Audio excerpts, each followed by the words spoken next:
தந்தையும் போதுமே. ஊரில் உள்ள தெய்வம் எல்லாம் எங்கள் வீட்டில் வாழுமே.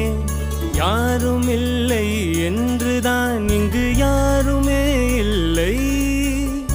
ஆதி பகவன் வீட்டிலே என்றும் அன்பு கேதல்லை.